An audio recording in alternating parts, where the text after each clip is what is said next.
But it found an audience among hardcore otaku, and its model kit sales did well enough that it was able to scrape together the time and the money to eventually make a sequel anime series, Zeta Gundam. Now, at this point, Tomino was kind of off his meds.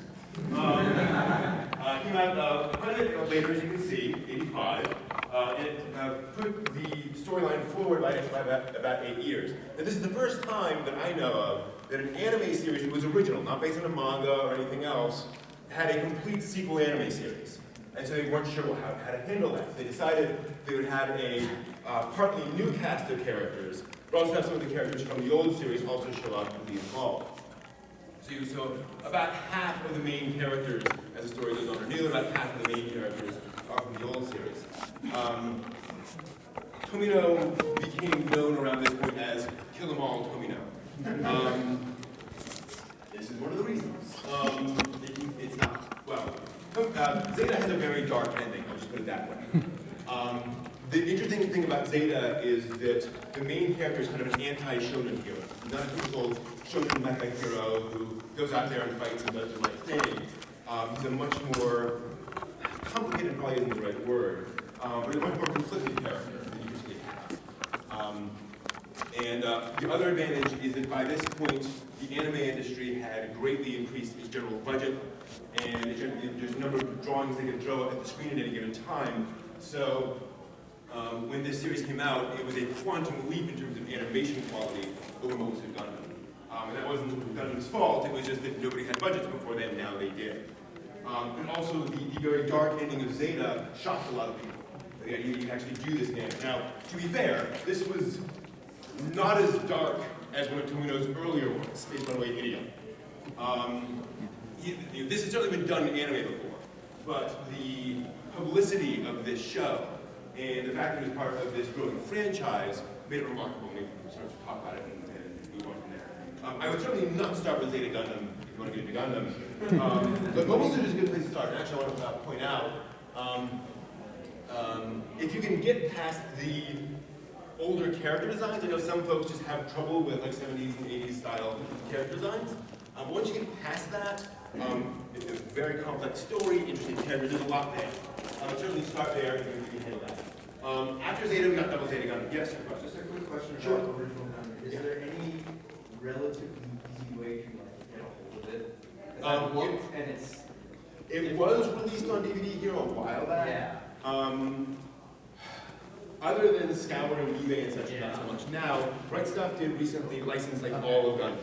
And they have said they are going to try to release everything over here. So hopefully soon. Yes, sir. There's also the Origin coming out. Yes, correct. So they're doing an OVA, which is telling sort of the backstory leading up to Mobile Suit.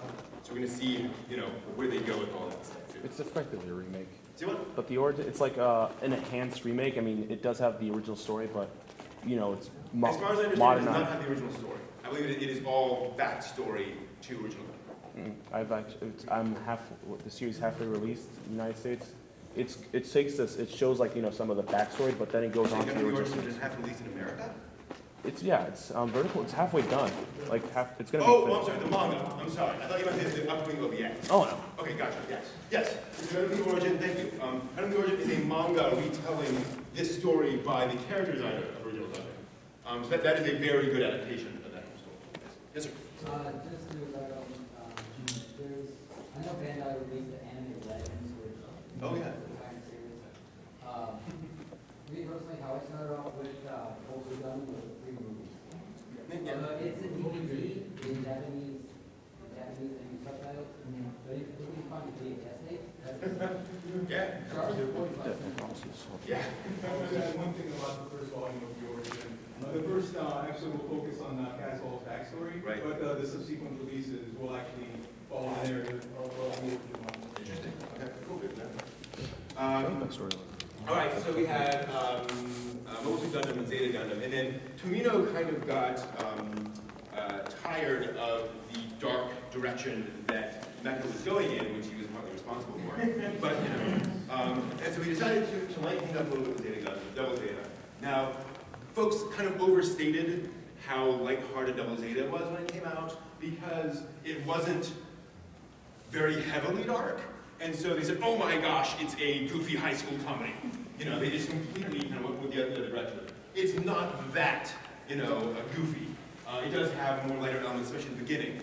But it is absolutely a full-scale Gundam series, action, drama, all that stuff. There's an episode that halfway through that is burned into my memory. Some very impressive stuff happens there. Unfortunately, one of the problems that Zeta had is that during pre-production, they got a green light to make an original Gundam movie. And so Tomino rewrote some of the stuff he was planning for Double Zeta into the movie, and that affected some of the structure of Double Zeta Gundam. Made it a little more awkward in its pacing and its plot. But then we did get that movie, Char's Counterattack, which came out in '88. Original movie, and very much tying up the story of kind of the main character, kind of his rival from the first Gundam series. He very much focuses on that story. This is also important because anime in general was trying to kind of get out of the limited animation ghetto that it had been in for decades. And so it was trying to prove that you could do high quality, smooth animation, particularly in a movie when you had more of a budget. So Char's Counterattack has gorgeous mecha animation in particular. They really focused on making that look really, really pretty, which is an advantage. But because there's so much backstory that you kind of assume that you know, it's not a great place to start, unfortunately. But definitely, as you get in, oh boy. Now, all of these things have been directed by Yoshiyuki Tomino, the original creator, but it was increasingly apparent that this franchise was going to get to the point where he just couldn't do everything.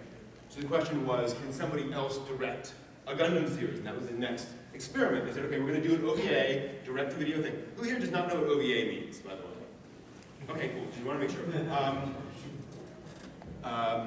So they said, okay, we're going to do an OVA, so it's a little lower risk, and so they did Gundam 0080 War the Pop. Yes. This was an interesting experiment because they said we're going to tone down the plot. We're going to go all the way back to the original one-year war, which is the setting of the first Gundam series, and we're going to tell a side story within that conflict. And we're going to make our main character a kid who gets kind of sucked into one of these conflicts and kind of see it through a kid's eyes. So it was not your typical mecha, giant, destroy or save the world plotline. It was much more focused on individual characters, individual relationships. 6-episode OVA, and this is a good place to start. If you're looking, especially if you're looking for a smaller story, something that isn't. I know for me, sometimes the sort of over-the-top shonen action plots can be a little silly at times. So if that kind of turns you off somewhat, this definitely is not that. I will also say that War in the Pocket is one of those shows where I watched it and I enjoyed it, but it was the last, 60 seconds of the last episode that tied up everything that was going on. And I was like, oh, this is why everyone talks about this OVA. And it's not that, everybody explodes in, guts or anything. But they do very much tie together all of their themes. So that was successful. They said, okay, cool. Gundam's a big thing. Gundam's chugging along. We're going to make our Hollywood blockbuster Gundam. We're going to bring in lots of well-known people in anime, and we're going to just throw a lot of budget into it, and they made Double 83 Stardust Memory. That's a metal thing. 13-episode OVA, which is pretty darn long for an OVA. It's had a few years, it's between original Gundam and Zeta Gundam.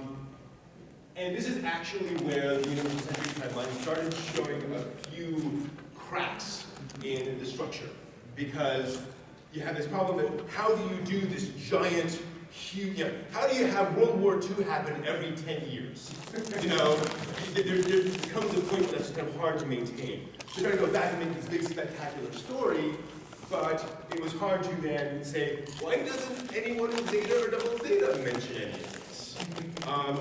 You also have the problem that, like a Hollywood movie, the characters don't grow much.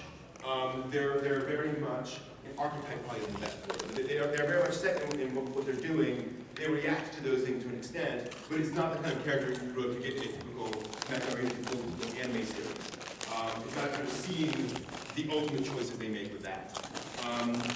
So Stardust Memory can be a little dry in that sense. A lot of action, a lot of movement and stuff, but not as much dealing with characters. So, It was actually about this time, well, yeah. So Tomino kind of came back and said, okay, I'm going to do another work here. He had been planning to do another Gundam TV series. He didn't have the budget for that. They really weren't ready to do another Gundam TV series at this point. So instead they gave the budget for movies, and so they Gundam F91. So F91 basically compressed and retold the story he was planning on telling in this TV series in the movie. As you can tell, as you can imagine, that's not the best way to plot a movie. Now, I watched F91 and I enjoyed it. I was thoroughly entertained about it. You can tell that it was originally a TV series. You know, there's a lot of characters that kind of don't really go anywhere. But they do find a way of telling that story, moving to a big climax, having some apotheosis with the characters. I think it works well. It's just one of those sort of awkward productions that just didn't kind of work out the way you want to. So, that said, it did reasonably well. This is a very popular model kit in the line. So they did give him another budget to make another Gundam TV series, Victory Gundam. 50-episode TV series, set in the Universal Century 0153, so decades after the original Gundam. And this is where the cracks really started to show in the timeline, because again, you had to fast forward so far in the future to build up the infrastructure to be able to have one of these more large wars.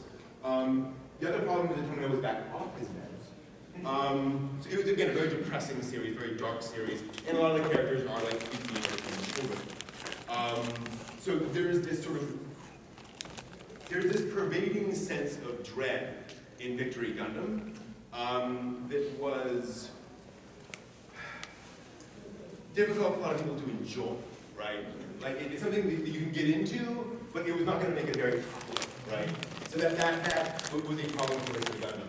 Also, like, he just started killing off characters right and left, you know, throughout the entire series.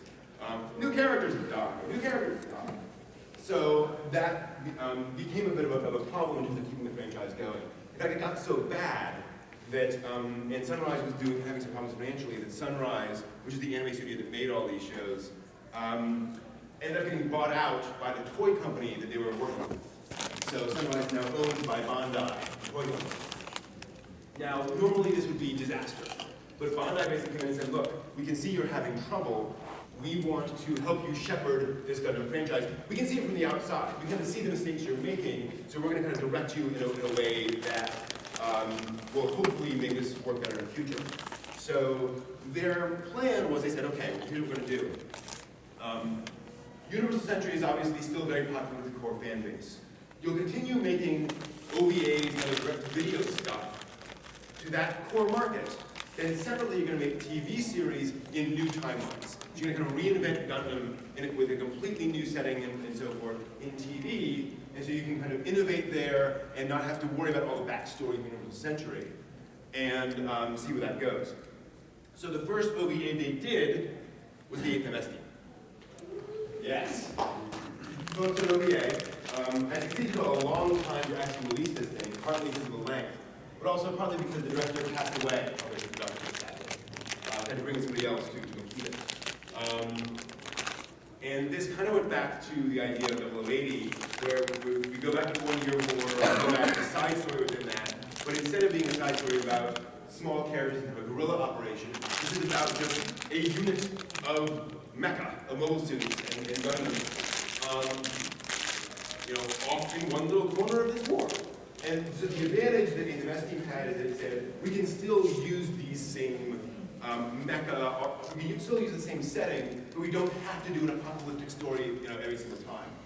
It doesn't have to involve thousands of mobile suits in every single OVA. And also, kind of nicely, all the characters are adults. So you can tell characters about it, you have adults having these relationships with each other and so forth, and it doesn't get creepy. Kiki kind of a similar. But that's, I mean, they were having fun with that character more than anything else. And 8th MS team did very well. This was a very well-received OVA, and the model is still very popular. So their next experiment was a Gundam MS Igloo. These are a series of CGI films, movies and OVAs, all CGI. So it was their attempt to say, okay, can we do Gundam on the computer. Now, as you can imagine, 2004, CGI in Japan, you know, they were still working out all the kinks. So I think this certainly works, but it's kind of like Final Fantasy The Spirits Within? level, Final Fantasy 8 level kind of cutscene stuff. It certainly works, but it doesn't quite have the fluidity we expect today. And the human characters have kind of plasticiness to them. The good thing is, they said, we're going to kind of go even further. We're going to tell the stories of the characters sitting on the side of the battlefield in a particular major event we've already told, and see how did they help this happen. So it's these little, very little side stories in the context of all this big stuff we've seen before. It's a very interesting direction to take. And it's several different versions of this they blew out there. When that was done, fortunately, there's a lot of Gundam media. I mean, video games, novels, so forth and so on. And there was one truly successful light novel series they decided to adapt for OEA, Gundam Unicorn. Yeah. Oh. So Gundam Unicorn was a series of light novels, which are these short novels, telling a story between, let me see here, it's after Double Zeta. After CCA. It's after Char's Counterattack, right? 3 years after CCA. It's like a year after Char's Counterattack, I think, so 3 years. 3 years. So, we haven't fast forwarded Victory Gundam yet, but we're able to, shall we say, tie up a lot of loose ends in the Universal Century timeline that have been introduced in these various series, and deal with some of these questions and issues. Also, absurdly high animation budget. It's just gorgeous. I could watch this on repeat for the rest of my life. You know, the visuals, just absolutely gorgeous stuff. What's also nice is that the writers obviously understood what they were doing with the characters in terms of keeping them still very much traditional shonen characters, but also setting them in this very different context and trying to deal with sort of the aftermath of some of these problems and what does that mean? How do you do that? That came out to 7 episodes, and they got the director of Rodi Kenshin, which is a pretty good place to start. So that went well, and then we got a surprise recently with another Gundam series on TV, technically set in the Universal Century, with Zeta and G. Yoshiki Tomino is back directing. It is explicitly set very far in the future of the Universal Century timeline. I am not caught up in this series, so I'm not going to comment in too much detail about it. It is definitely going back to earlier visual styles and earlier sort of storytelling styles that Tomino has. But we're still waiting to see exactly where this is going to go. This is definitely Tomino moving forward. Where the hell? 1 second. I'm missing a slide. I am missing a very important slide. She saved it. Anime. Yeah, okay, so I think the one I'm thinking about is, I moved it around because it's not technically there. Okay, so good, but it's there. So I will, Turn. okay, so, we can use it in G. I'll explain in a minute why we can use it in G is interesting direction. So, as I mentioned earlier, back in the early 90s, Bandai said, okay, we need to kind of split Gundam into new experiments and old stuff.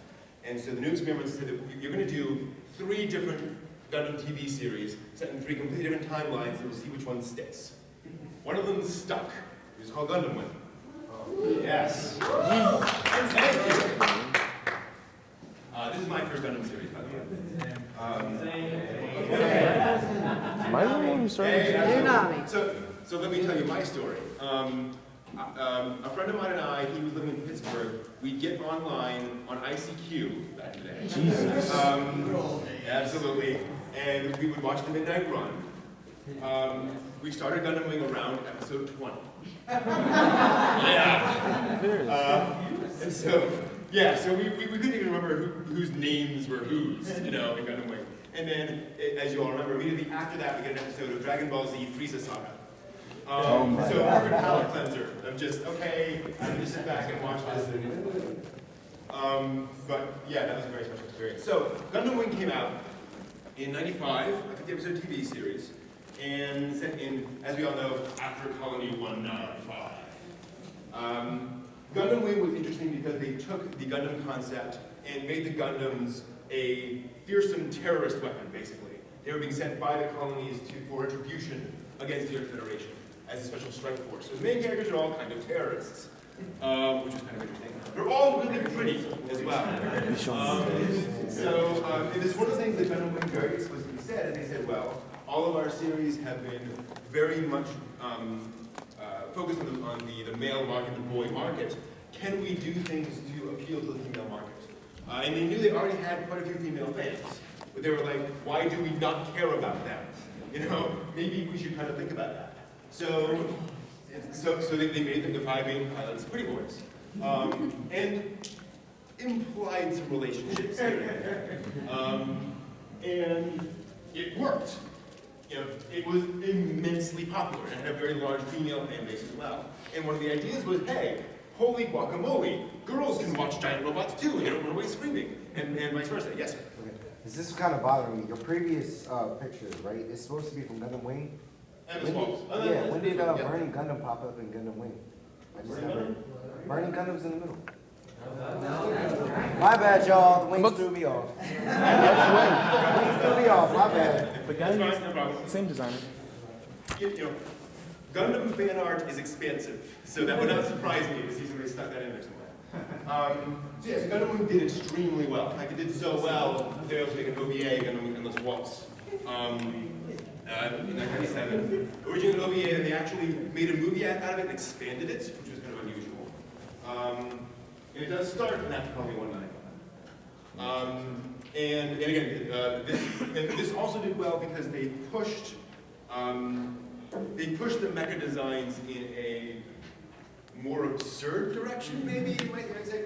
Maybe absurd is not the right word, but they made the mecha designs a little more over the top than they had been in original Gundam Wing. And folks bought them by the truckload, so that worked as well. Yes, sir. Do you not have the whole start for way or no? Why did you deny it? That's a very good question. And the reason is Gundam Wing is so intensely political. There are so many plot lines and storylines going on here.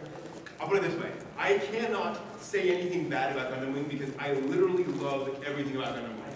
I can't see anything wrong with it. But I know that's me because of my circumstances. So I know a lot of folks who tried Gundam Wing and said, it's just too weird, it's too awkward. So how did it end up getting so many people for Gundam? I know. It's a very good question. I think part of it was that it was the first Gundam in America, really. Also, it was coming out at a time when folks were very hungry for anime. So it hit at just the right period. Okay, this is Gundam, and also back then, people were more willing to watch stuff that was more complex. Whereas today, it's not Naruto, so I can't grasp it. Absolutely. Watching stood out because it was so political. Yeah. There were entire episodes, there was dialogue, it stood out. No, totally, me too. No, like I say, but for me though, when I was first exposed to Tsunami, one of the first shows I saw was Gundam Wing, but I had the total opposite reaction. I didn't notice the political jargon, but I was just turned off. There was something about that show. I don't know why. When I was 7 or 8, That's part of it, I think. Yes. I'm not really feeling it.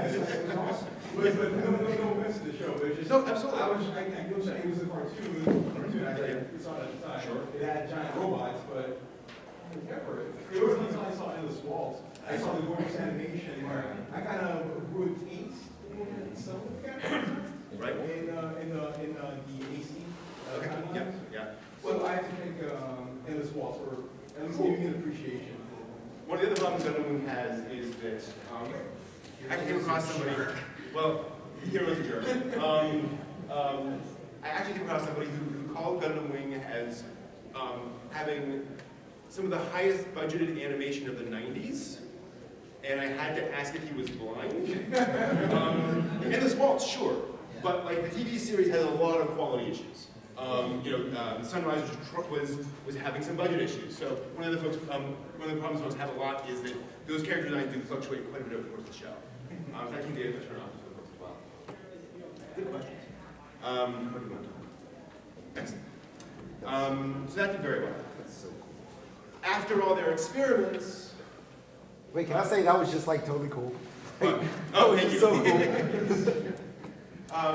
So after all those experiments, they decided, okay, we need to do this again. We need to make a Gundam series that appeals both to male and female fans. And so they made Gundam Seed. All right, I'm going to defend Gundam Seed. See that? Oh, yes! See, there's a bad Now we're defending Destiny Gundam that's like Destiny actually being so terrible. Absolutely. So Gundam Seed is basically saying, we're going to take a lot of lessons we've learned. We're going to go back to a bunch of the, no I don't. We're going to go back to several of the plot elements from original Gundam that we know were good sort of places to start for a story. So having a home-based ship and things along those lines. And we're going to make all the characters really pretty. And we're going to focus more on relationships. We're going to make this a show very much about those relationships going back and forth. They also learned, I know this happens a lot in other franchises. I don't think Gundam has been doing it as much before. That depends on the studio. Sunrise was a lot more aware of fan reactions to Gundam Seed as the show was coming out. So they were able to shift the show as they saw things were happening. So for example, there's a character in here who was a minor character they were planning on killing off, and the toy company came in and said, the model kits aren't selling at all. Just no one cares about this character. Do you want to do something about that? And they said, oh yeah, we forgot. We planned to do more with the character, but it kind of never happened. So they didn't kill the character, and they introduced a new plotline with that character, and another character in the story that really nothing was happening with. And it actually ended up being, for my money, one of the more important storylines, because it was very much about two people on opposite sides of the conflict coming to some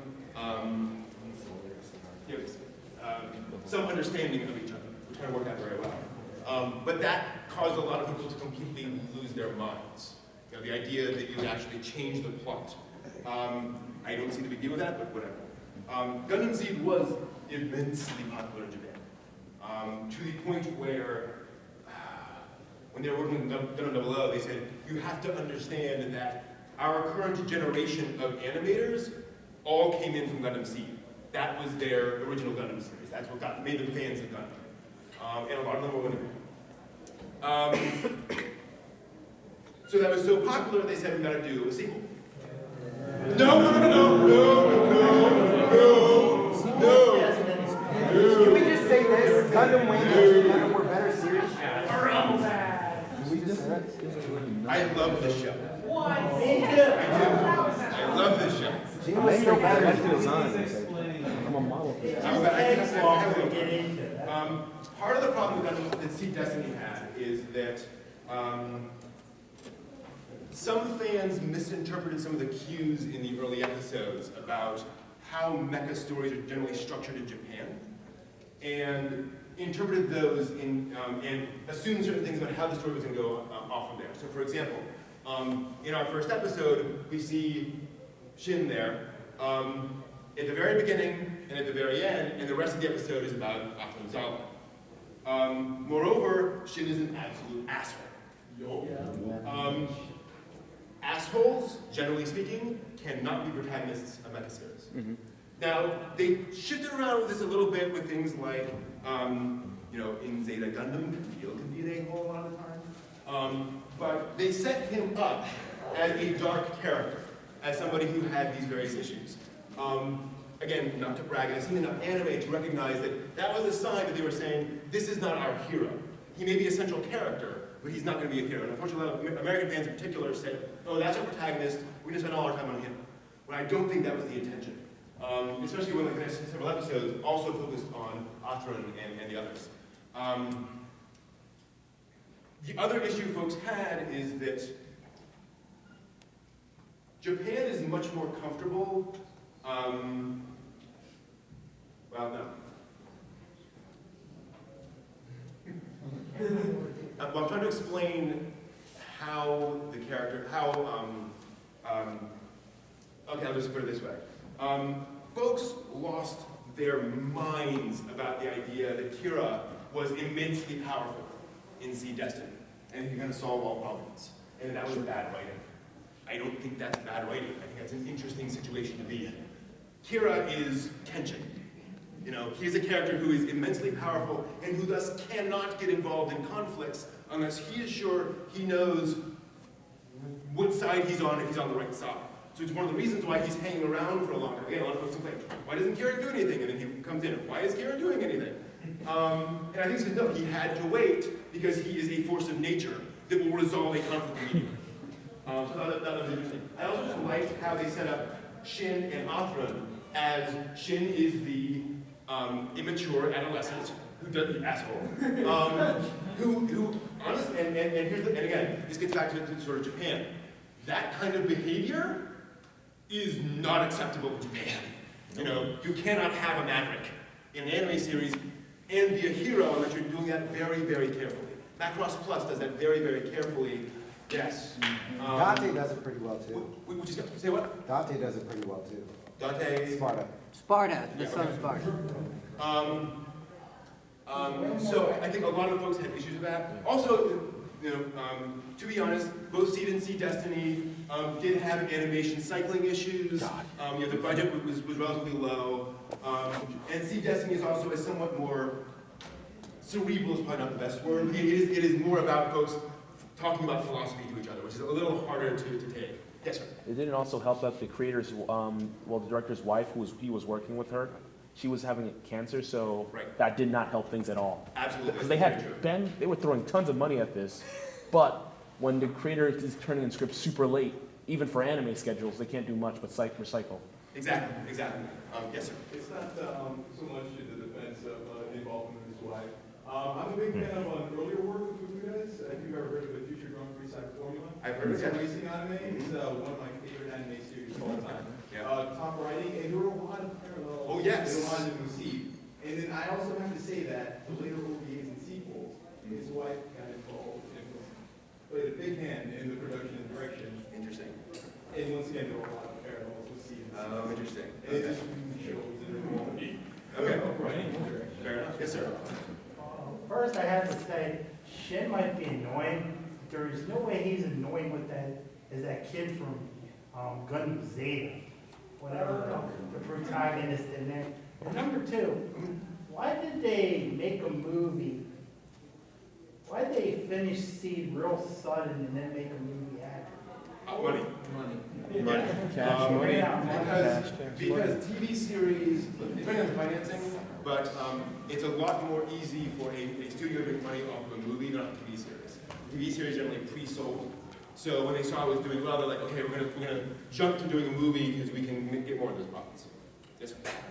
I'm going out from fuzzy over here. The problem I remember having with this show wasn't so much that Kira was overpowered.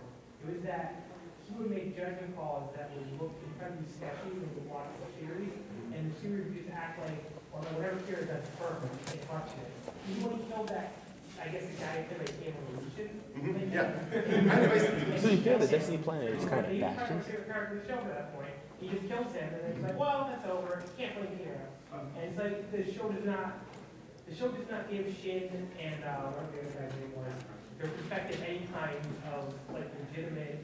It doesn't give you that option. Like what earlier doesn't give you the option of, well, you know, you can be on either side, you can see both sides. She became like so completely evil by the end. So it was just like, why don't we focus on him all the time?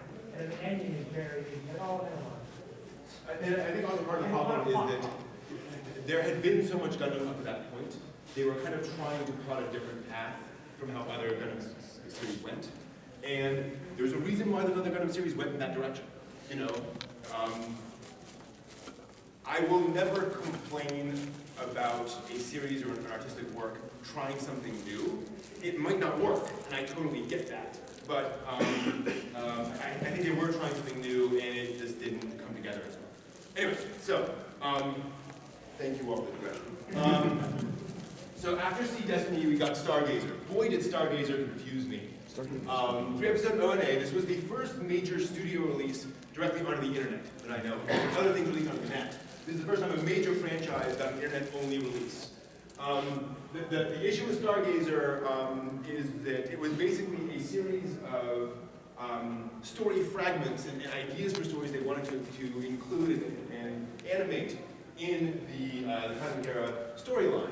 And because O&As were new, they basically said, okay, we're just going to do not even 3 episodes, 3 stories connected somewhat through various plot lines. But this is not a cohesive OVA story in the traditional sense. It's more of an experiment thrown online. I really did not like Stargazer when it first came out. I was like, this plot isn't really going anywhere. But it's not meant to. It's meant to be more, here's some stuff. And it does have some nice animation, and folks love the Stargazer mecha. And I understand why. It's a beautiful mecha. Okay. Moving on to all the other franchises and stuff. And I'm just doing this because they're less Gundam than it. So of those 3 TV series they were experimenting with back in the 90s, the first one is Mobile Fighter G Gundam. I tried twice to watch this series and could not get into it. And then I watched it the 3rd time and adored it all the way through. To be fair, the first 10 episodes of you have to G are get kind into of that bad. Dragon Ball Z mindset, right? Not bad. Which is not a complaint. It's very super robot, it's very over the top, it's very, it's like a sports anime. You know, we're down in the dumps, but we have to, you know, train really hard to get to the championship. And as the director said, I wish I had a screenshot of this, people were surprised at the light tone of the series, and I would have thought my designs for the colonies would have made that clear. You know, the colony of Japan in space is shaped like Japan. Like it is literally that in space. Mexican It's a hit! Yeah. It was a lot of fun. And again, this was part of that whole thing of we're going to push Gundam in a new direction and see what sticks. People really like G Gundam. Unfortunately, it came because it was the first of the new Gundams. All of the Universal Century fanboys saw that and just, you know, threw up. And so it had a loyal fan base, but a relatively small one. So it never really got to mature as its own timeline. And to be honest, they did kind of wrap it up. Yeah. I don't know. I mean, you can certainly go other directions, but like that is very much so the thing. I also just love the fact that Chow Yun-fat's character from Better Tomorrow is basically the mayor of Hong Kong. That's awesome. Anyway, so G Gundam is a lot of fun. Again, I wouldn't necessarily recommend it as a first Gundam because it is so different, but it is a lot of fun. One of the other of those 3 was After War Gundam X. Thank you. And this is one of the series I would recommend. It is a more overall light-toned Gundam series. I go to dialogue on the left. It's more of an adventure story. It's set, and it's, I'm excessively being kind of vague there. The idea is you can, well, you can see Gundam X as asking the question, what would have happened if Mobile Suit Gundam happened and Amuro never showed up? And all of those conflicts continued to get bigger and bigger and bigger and kind of nuke everything. And so Gundam X is set after the Earth's biosphere has been so badly damaged. It is just now recovering 15 years after the Space War. So it's kind of a post-apocalyptic Gundam series, which is a very interesting approach. I will also say that I have never before, they sell the romantic relationship between Garrett and Tifa better than any other Gundam series I've seen. I love the relationship in other ones. I totally believe them. But these two, it's like, how do I put this? At the end of Gundam Wing, you see various characters with other characters, and that's cute. I believe those two will be together the rest of their lives. You know, that relationship is just really sold very well in that show. And again, it's a more lighthearted, fun show. Only 39 episodes. It was ended quickly. They had to wrap it up very quickly. And to their, I have to admit, if you watch a lot of Gundam, you can tell. But I did not feel like it was dramatically rushed at the end. They did a very good job of doing that. Also, amazingly, all 39 episodes were written by the same guy. Every script, the same person. Yes, sir. Have you ever seen a good explanation of why it's kind of flopping the camera? Part of the reason was, again, because they were experimenting in so many different ways. After having both G Gundam and Wing, they had lost so many fans. And so many people, the other problem was, I think it was Gundam X where they were airing that on, I think, TV Tokyo, and they changed the time slot on the show. And Sunrise actually moved Gundam off of that channel after this, for that reason. Because they didn't, it's not that they didn't like the show, but the show wasn't doing well, and so they just kind of kept burying it, which didn't help either. Yes, sir? The design model itself didn't help. Yeah, that's true. As much as I really like X, a lot of the designs were just rehashes and recycled elements and motifs from especially the previous. Right. So that's very true. And the model kit sales have always been mediocre to low for X for whatever reason. I love the X personally, but everything else is.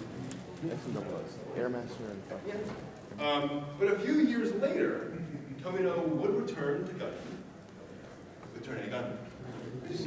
Please, yes! Yes, butterflies. Probably my favorite Gundam series. Sydney, best Gundam designer.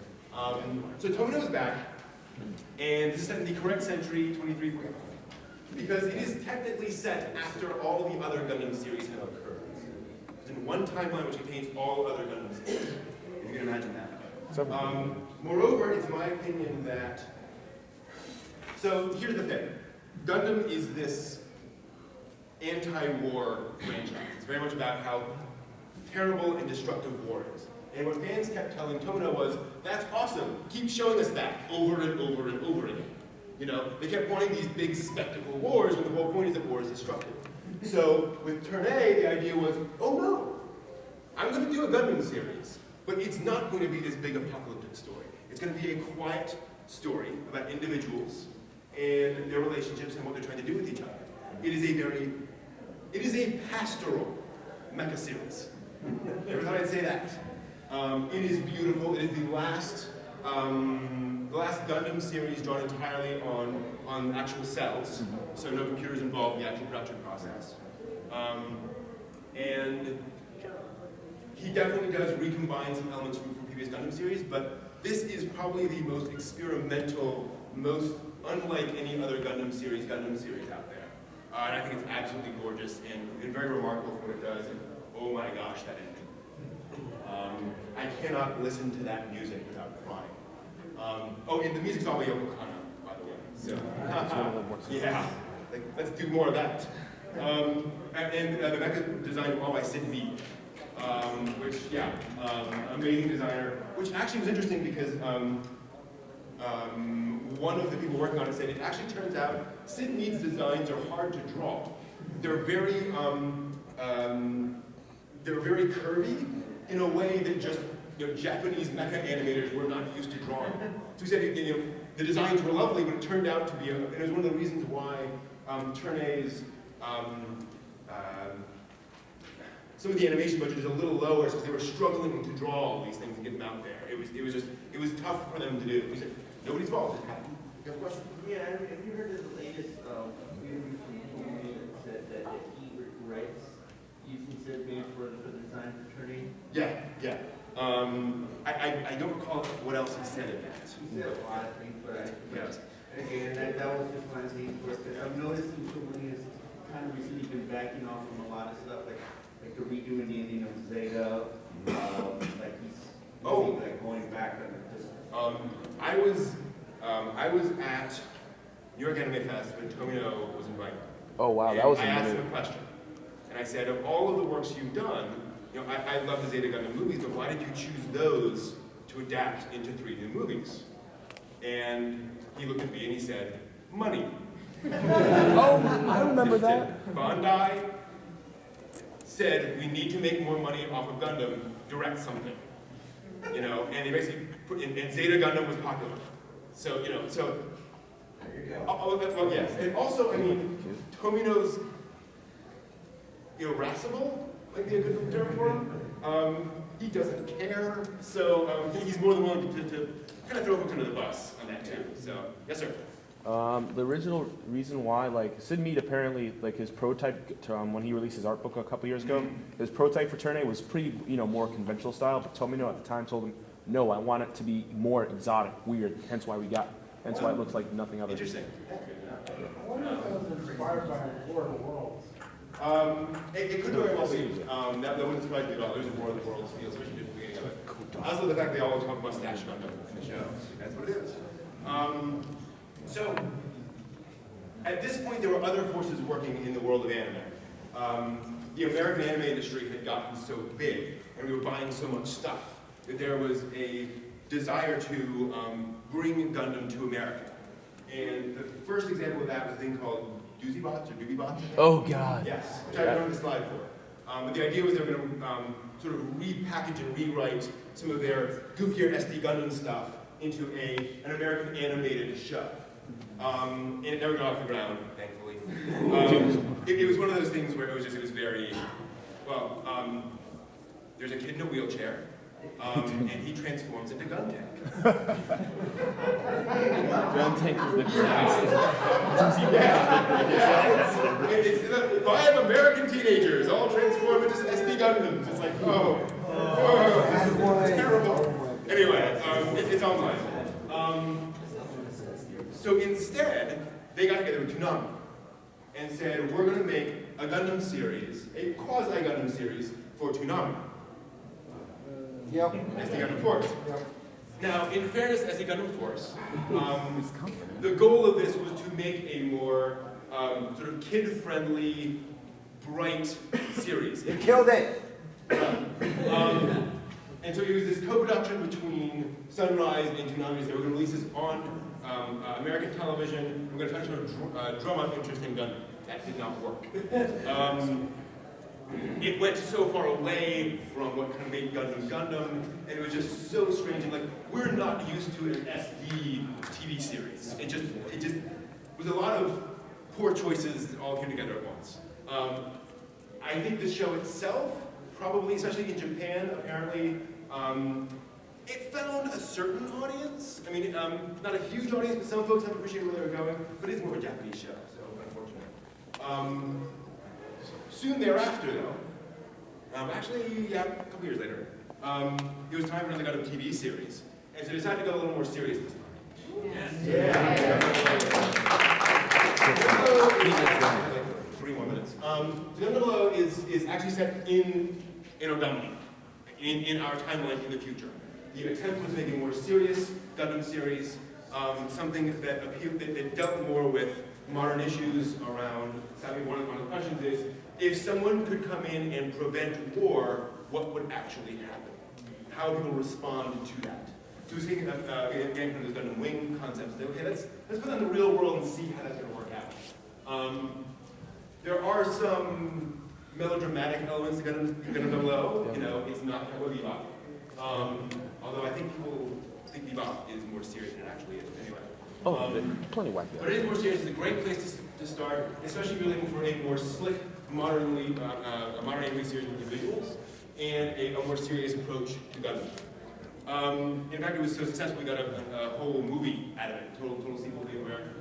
Something that never happened before happens, which is kind of cool. And for those of you annoyed with kerning, it is actually a Awakening of the Trailblazer. That's the official title. Oh wow. Yeah. I didn't know that. Which is, everyone, no, it actually was. So then we got this weird thing. Well, it actually wasn't that weird. 2010 was the 30th anniversary of Gundam model kits. They first came out just after Gundam came out. So to commemorate that, Sunrise made a little OVA commemorating that. Mobile Suit Gundam Builders beginning with G. I never remember all those words in that sequence. Which was a 3-episode OVA where kids can take their Gundam model kits, their Gunpla, take them to a BattleTech pod, put it in there, it'll scan it, then they can play a video game with their model kit against each other with other people's model kits. Great, awesome idea. There actually are these sort of battle pods for Gundam in Japan. Obviously, they can't scan model kits, that's absurd. But you can, fight other people that way. It was this fun little thing. There were these neat references back to original Gundam. And to be fair, it was basically, we're going to throw every Gundam into a battle all at once, because we can. But we're really fun little series, which we thought was okay. Then next year, again, time for another Gundam series. So we got Gundam Age. Oh. No. It's a rehash. The problem Age had is that, so and I haven't finished Age, so but Age is certainly aimed at a younger audience, tween basically audience. And the problem, one of the problems was that it does have some very dark Gundam elements later on, because it takes like 10 episodes to get there. A lot of folks just weren't willing to put up with it. And then, I mean, the storyline after that has its issues. So that was one of the big killers early on, is that a lot of folks just weren't willing to put up with it, and it wasn't aimed at a younger audience. So it just really never found its audience. It was trying some very interesting things. One of the reasons it's called Gundam Age is that it's split into 3 different generations. So you see these characters, and you see basically their kids later on, in that generation of people, which is a neat idea. Just again, a hard thing to put together. Also, Gundam doesn't do a lot with, I mean, that means you have like a 15-episode series 3 times, and that's kind of awkward space for kind of Gundam character development. They're used to having more space for that. Oh. Fortunately, they were working on something else. Apparently, yes. That did so well that we got Gundam Build Fighters, the 26-episode TV series, written by the guy who wrote 00, Trigun, a bunch of other stuff. Set in maybe an alternate present, we're not quite sure. And it's basically these kids can fight with these model kids, but now it's on a stage. Really fun series. Lots of references to old Gundam. Lots of them. It's Gundam. Really fun stuff. And again, the writer is so big into Gundam that they're just littered everywhere. So you can have a lot of fun with things out. But it also tells its own original story. And I did well enough. We're now in the middle of a second season of that, kind of Build Fighters trial, which is a new character, a new group, which starts off with a female protagonist. Now it ends up being, 3 characters. It's the first time in Gundam we've actually had a main female protagonist for at least the first 2 episodes, which is very nice to see. Hopefully we'll see a little bit more of that, we'll see girls fight and not them being sort of side characters. So that is where we are. Thank you all very much. Do you guys have any questions?